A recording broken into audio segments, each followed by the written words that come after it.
Assalamualaikum warahmatullahi wabarakatuh. Selamat pagi, good morning everyone. Hari ini kita kedatangan tamu yang sangat istimewa dari Australia, dari James Cook University, Erika Gress. Welcome to our university. Terima kasih. Oh, thank you for coming. So, Erika, how are you? How are you? I'm very good. Very happy to be here. My first time at the university in Sorong. So, thank you so much. Thanks for the invitation. Thank you. We are also happy to have you here. And maybe we will talk about a little bit about your childhood. Tell us about yourself. Okay. I was actually born in Mexico. Mm-hmm. What can I say? It's a beautiful country. Many similar in a way that it's a big country and you can travel to different places and it feels like a different country. Mm-hmm. So in that regard, it's similar to Indonesia because Indonesia is quite large and you travel to different islands or regions and it feels like a different country. Mm-hmm. So it's similar. We have very good food. Wow, yes, I know it. We like dancing, so it was a nice childhood. So it's more similar with Indonesia. Yeah, in that regards, it's very similar. So you speak Spanish, right? Yeah, my first language is Spanish, and then I live in different countries in Europe, especially the UK. Mm-hmm. I did a few things at Oxford University, and then did my master's in between Germany and Belgium. I also live in Madagascar. Wow, cool. Working with an NGO there. Mm-hmm. So I have the fortune to visit different places. But since I first visited Indonesia in 2012. Whoa, it's a long time. Yeah. I fell in love. So since then I've been coming back. So how many times do you visit Southwest Papua, Sorong? Wow. I actually came 2012 the first time, and I think this is the fifth time. Oh, this is the fifth time. Yeah. Do you see any difference in Sorong city, especially, or in Raja Ampat? I don't spend too much time in the city because I didn't have many friends, so it was like the place to stop before heading down south. But now that I have friends, I'll spend more time here. To our university anytime you want. Yes, definitely. Yeah. And I went to Manokwari as well, and then just taking the boat down to Raja Ampat. So I don't really have a lot to say about the city, but I would like to explore more. Mm-hmm. Yeah, absolutely. Yeah, sure. We can take you. Definitely. with our student. Yes. If you don't mind. Of course. Yeah, but then the islands and everywhere that I've been in Raja Ampat is beautiful, but it has changed since the very first time that I came in 2012. Mm-hmm. There is definitely more tourism. Mm-hmm. Yeah, more people visiting, which I guess is good for the economy. Yeah. But I can see that change. Yeah. But good for economy, but we have to think about for environment. Exactly. I was about to say that. Mm-hmm. Yeah. Coming from a place like in Mexico, it was not that developed when I was little, and then I saw it developing really fast. So if you don't take into consideration what is the effect that it's going to have on the environment, then it can be counterproductive. Yeah. Because then if we don't have the nice environment, then we don't have anything. Yeah. Okay. Wow. Cool. So you say you did your master in Germany and Belgium. I was in Belgium, in Liège, actually. Yes? Yes. Ah. So I guess do you have a scholarship or no. So I have to say... what program do you... It was on... I did my master's on antipatarians, black corals, which I will tell you about more later. Yes, that's what I ask you about. Yeah. But I did my field work in Madagascar for my master's thesis. So I look into the potential climate change effects, especially bleaching, the potential of bleaching affecting antipatarians or black corals. So officially I was at the university in Germany doing different courses on global change ecology. And then I did the analysis, the genetic analysis in Belgium, but the field work in Madagascar. So it's just, how do you call, like 2 years master? It was 2 years. 2 years master. Yeah. Yeah. So actually we would like to ask you if you have any information about a scholarship, then we can tell everyone who want to study abroad if you have any information about that. Okay, So- yeah. It's the good thing about Germany, I save the money to support myself, but if you get accepted into a master's degree in Germany, the government supports the fee. So, okay. yeah, they have good programs on supporting fees, and then you only have to support yourself. That's how I did it. So it's in Germany, right? Yeah, in Germany, I think most of the universities you can do that. In Europe. You don't have to pay the fees for the master, but then you will have to just cover the cost of living there. Oh, That's how I did it. But I'm sure there's many programs that will support Indonesian. yeah. Wow, that's very cool. Then anyone can study abroad as long as you have a motivation. Isn't it? Definitely. Oh yeah. Before we go to your research focus, I would like to ask you about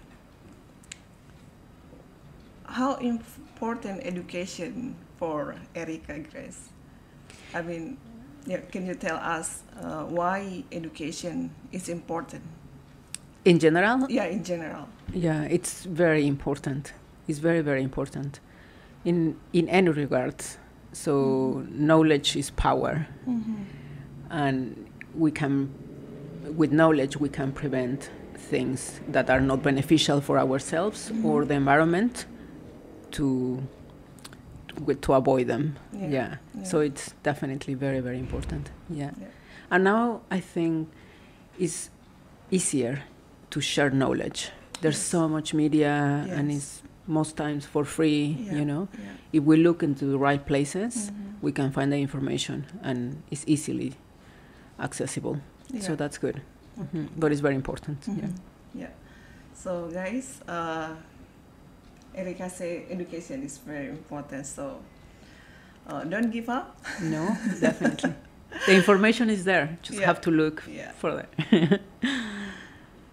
Okay, so you are talking about black corals, which is, for me, I'm not coralologist. I don't really know about corals. So can you tell us about your research focus? Yes. I mean, for black corals. Definitely. So not many people, I guess, know about black corals. Yeah. It's interesting because many people know about them, but for the wrong reasons. So black corals is a common name, but they don't look black. Yeah. The skeleton. In my mind, black coral has to be black. Black. No. Is it black? The color is it the color is black or? No, they are very colorful. The actual animals, the polyps, are colorful. Can have any coloration apart from blue, like any other coral. It's just the skeleton that is dark brown or black. But because there's this belief that by wearing something made out of the skeleton, people can protect themselves from evil or disease, then people know them for the skeleton. So when they are dead, you only see the skeleton, therefore you only see the dark coloration of it. So that's why they are commonly known as black corals. Okay. But the actual animals, if you see them alive in the water, they are very, very colorful. In Bahasa Indonesia, akar bahar. Akar bahar. That's how it's known. I see. Yeah, it's a familiar. Yeah. Akar bahar. So it's a hard coral or It's closely related. In evolutionary speaking, is closely related to the hard corals, the ones that have the calcium carbonate skeleton, the ones that everybody works on or knows about. But they are in a different order, but very closely related. And funnily enough, they look very similar to soft corals, but they are very different, evolutionary speaking, to the soft corals. So when you see them in the water, a lot of people think that they are soft corals or gorgonians because they can grow similar in similar shapes, Yeah. but they are very different, evolutionary speaking, really far apart. So it's between soft coral and hard coral. No, No. no, it's definitely Different. a sister order or very closely related to hard corals, but different order. So they produce different type of skeleton, and in terms of evolution, they're just a distinct group. But in gross morphology, when you just see them in the water, just general morphology, they look similar. They look similar But to different. soft corals, but in terms of evolution, they are very Totally different. Wow. They evolve completely different since many millions years. Yeah. Wow. I thought in Indonesia, I don't have any information who is the focus on black coral. You will be the most expert. I mean, you will be the expert of the black coral. Yeah, I don't think Maybe in the world. many people have worked on them. Yeah. And in the world, we have very few. Unfortunately, Yeah. because they are very interesting corals, Mhm. and we have very few people that work on them. So if you're interested on a very exciting topic that not many people work on, it's very... there are many things that we don't know that are very important to know, because they are also very important for the reefs. They provide habitat for many different other animals, but we still don't know many things about them. So yeah, very few people in the world with them. Yeah, cross finger for you. I mean, next time if we meet again, then you will be an expert or professor in black coral, and then you back to our uni, and then you lecture. Definitely. And then maybe maybe some of our students want to join the ring. you. Yeah. So you do diving Yes. a lot. Yes. Okay. As much as I can. So you love dive. I love being in the water. Yes. So you love underwater. Yes, definitely. So you study Ph.D. It's almost the end of the year. It's going to be finished next year, Next at the beginning of the next year. I'm doing it at James Cook University in Australia.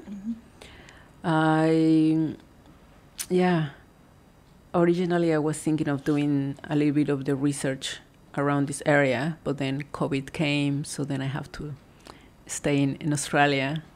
But yeah, I didn't. You mean in Great Barrier Reef?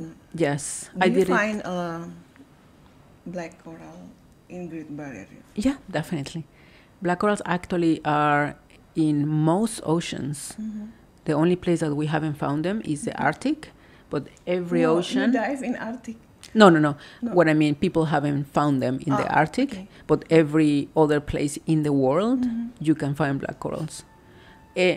Every depth as well, like from very shallow, almost zero, to almost 9,000 meters.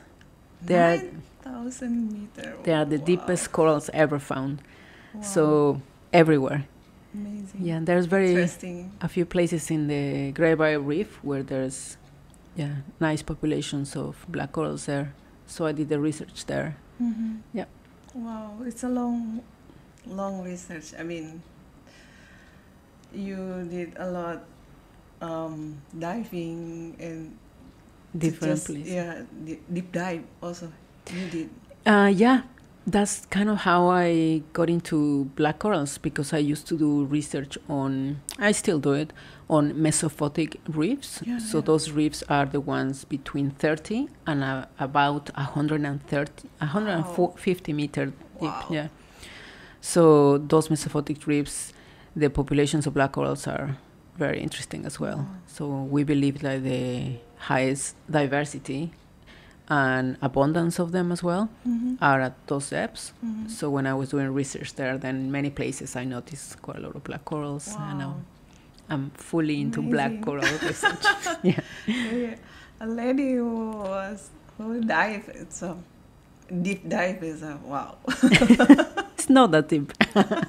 If you think that they can be to almost 9,000 meters, like... I mean, 30 meters to 60 meters is for most deep. people, it's deep. Yeah. Compared to recreational diving. Yeah. It's really nice though. There's light and there's a lot of life there. It's really interesting reefs. Yeah. Okay, so how many places do you ever dive in Indonesia? Wakatobi? Yes, I've been in the Wakatobi. I've been in North Sulawesi, Bunaken,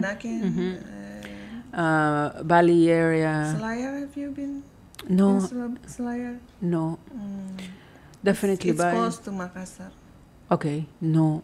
How about in Makassar? Spermonde Archipelago. I haven't been there, unfortunately, no. Really? You have to. Yes. But not as nice as Raja Ampat, but it's a good. I mean, for study, it's a good.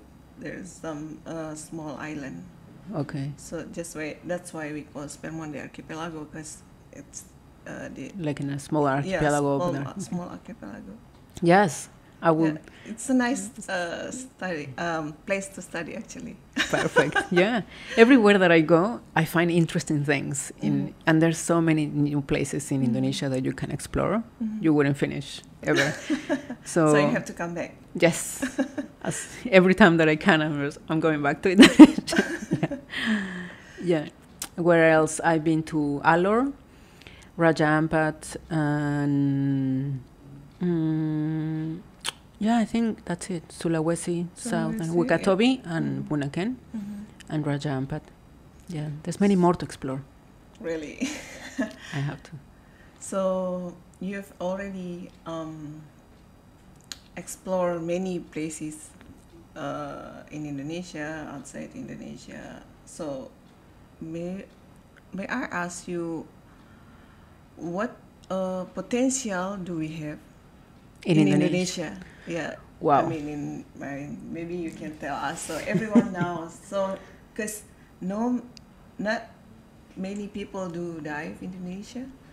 So you have many experience, a lot experience. So tell us about actually what is our potential. It's incredible. It's incredible. Yeah, it's well known that this area, Raja Ampat, is within the Coral Triangle, and as you know, it's considered the highest marine biodiversity in the world. And I have no doubt that it is impressive. And compared to other places that I have the opportunity to dive in the world, like Great Barrier Reef, like the Great Barrier Reef, like the Caribbean. I also did a lot of work in the Mesoamerican Reef and other places in the Caribbean. I've been in Madagascar, as I mentioned. So it's definitely a very interesting place in terms of the diversity of them and the abundance.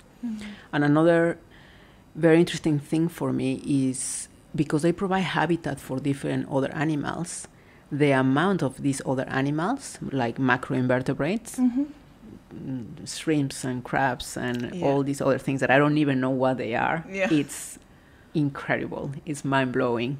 Yeah. Wow. So the highest, I'm not sure about the diversity of these other organisms because, as I said, a lot of the times I don't even know what they are. Potentially they are under-described. But the density of them, it's very impressive, much more than other places. Wow. So, yeah, as I said, it would be a perfect place to do a lot of, research on the studies on the diversity of them. There's many things that we don't know about the biology, like reproduction, for example, and so on. So this would be a perfect place to do it because it's very easy access to them. In other places in the world, like my field sites in Australia, for example, is really far off. I know. So it takes a long time to get there and all this. But here, there's many places that you just get in the water and then you find them. And they're very shallow as well. So they can be very deep, but they can also be found in shallow water. So I agree with you. So when I was in Liège, so we have field trip, then we have to go to Corsica, and then we have to take a plane, and then go from here or from there. And then here, so we are in the coastal.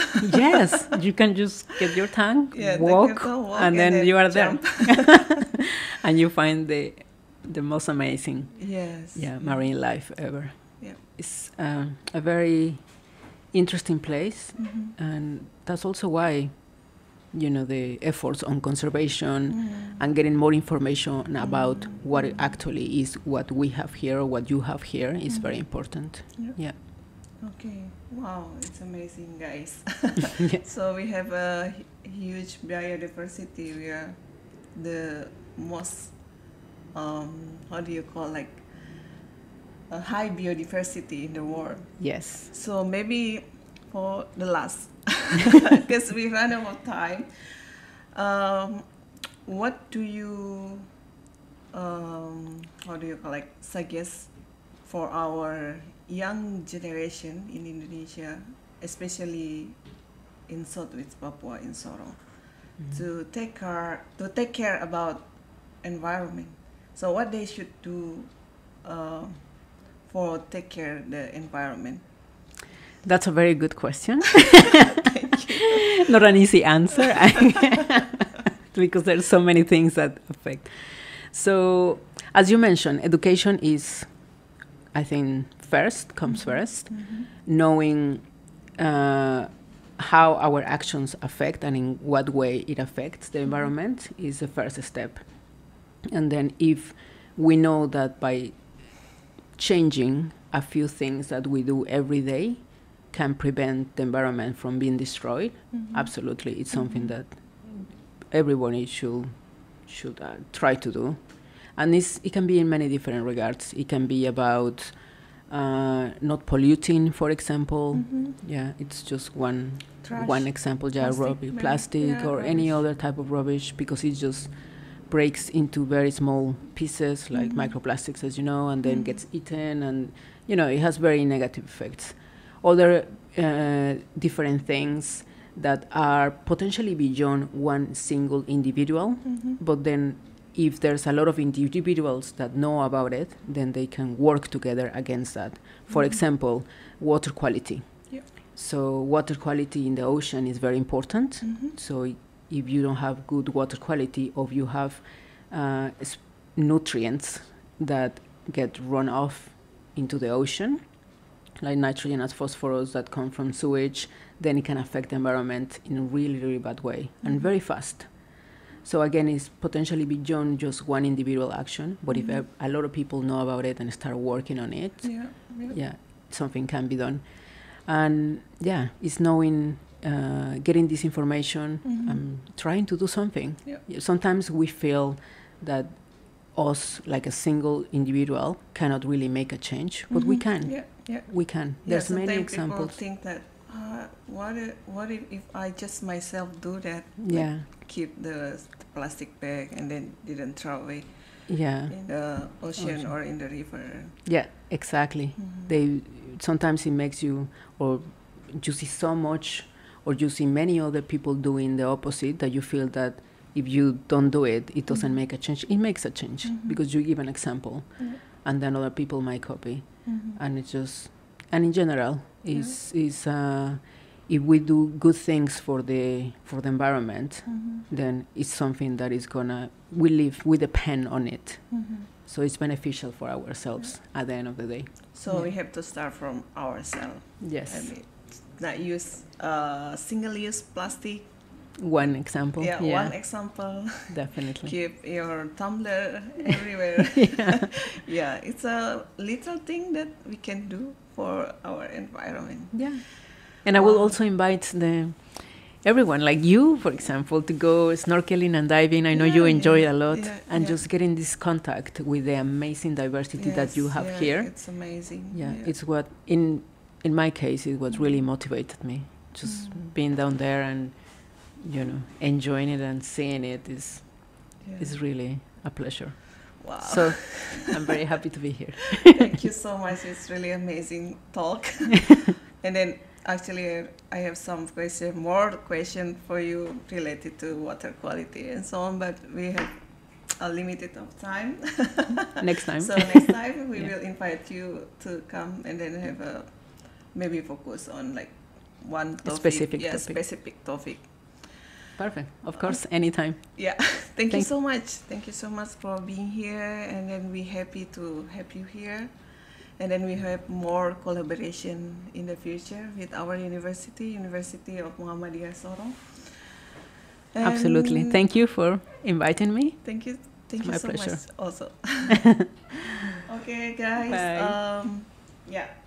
kita sudah berbincang dengan Miss Erika Gress dari James Cook University. Semoga perbincangan tadi membawa manfaat untuk kita. Okay, so bye. Dadah.